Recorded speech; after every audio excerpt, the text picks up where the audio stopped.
Question number 36 देखिए। 100 ग्राम द्रव ए है, मूल द्रव्यमान दिया गया 140 ग्राम प्रति मोल, और 1000 ग्राम द्रव बी है, मूल द्रव्यमान 180 ग्राम प्रति मोल है, घोला गया है। शुद्ध द्रव बी का वाष्प दाब 500 टॉर है। शुद्ध द्रव ए का वाष्प दाब तथा विलयन में उसका वाष्प दाब परिकलित कीजिए यदि विलयन का कुल वाष्प दाब 475 टॉर हो। तो पहले जो दिया गया उसको हम नोट करते हैं।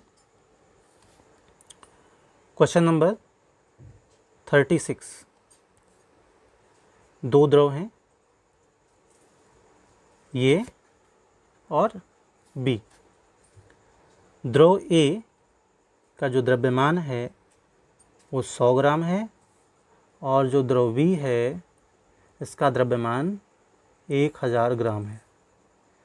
इसका अणुभार दिया गया है आपको कितना है, 140 ग्राम प्रति मोल, और इसका द्रव्यमान दिया गया है 180 ग्राम प्रति मोल।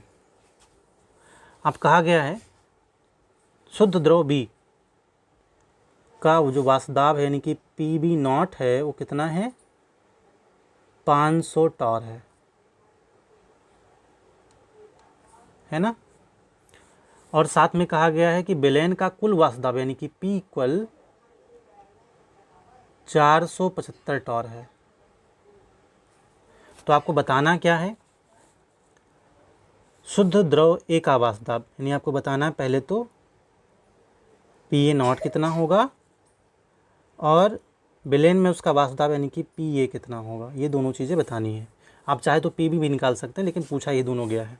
क्वेश्चन को बंद करते हैं, इसके बाद सॉल्व करते हैं। सबसे पहले तो आप दोनों के मोल निकाल लीजिए, क्योंकि हमें मोल प्रभाज की ज़रूरत पड़ेगी। तो पहले मोल निकालते हैं।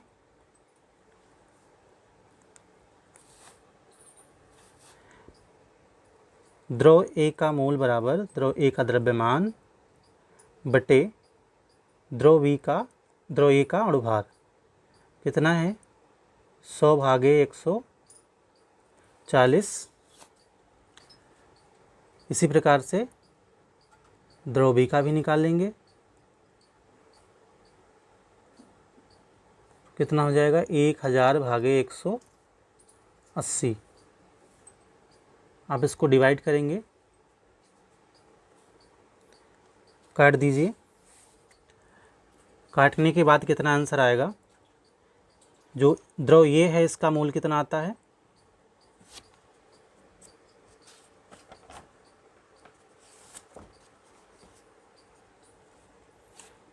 डिवाइड करेंगे तो 0.7143 आएगा। और जो द्रव बी है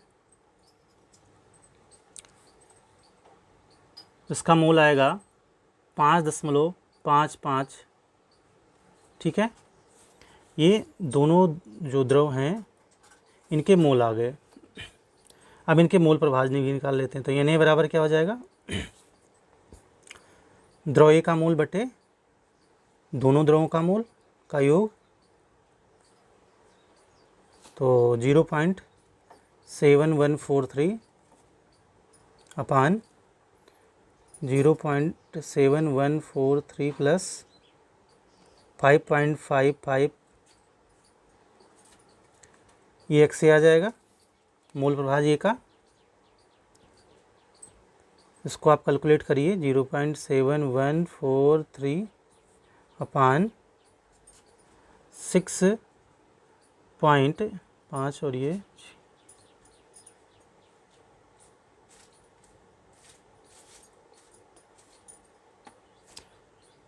269।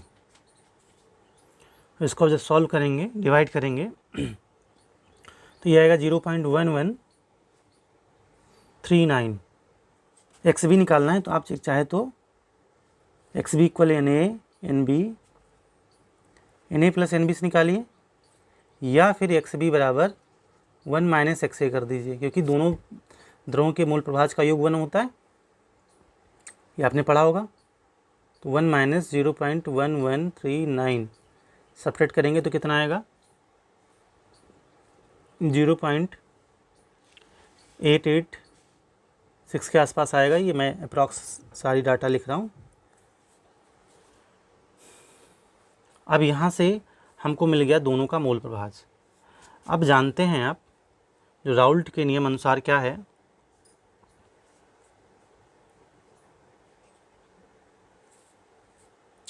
राउल्ट नियम यहाँ पे लगेगा,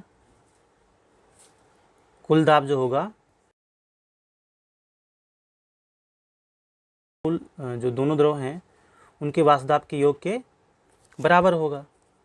तो पी ए बराबर क्या लिखेंगे आप, पी ए बराबर p A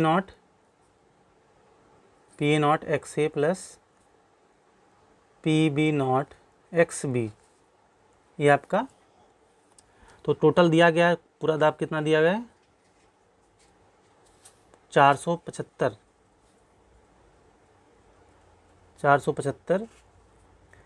P a not आपको निकालना ही है। पी और एक्स सी आ गया है आपका, कितना आया है 0.1139 प्लस पी वी नॉट 500 दिया गया था, आपने देखा था ऊपर, और 0.886 ये पी वी नॉट दिया गया है, देखिए 500 टॉर। अब इसको आप सॉल्व करिए, 500 को 0.886 से मल्टीप्लाई करिए, यह आ जाएगा 443.05।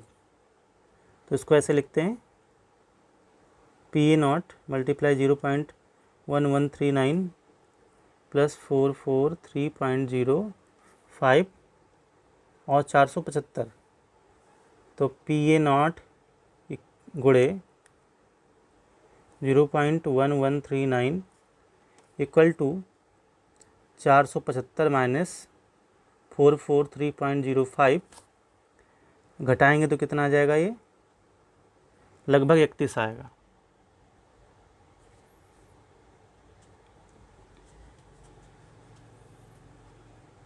(31.95)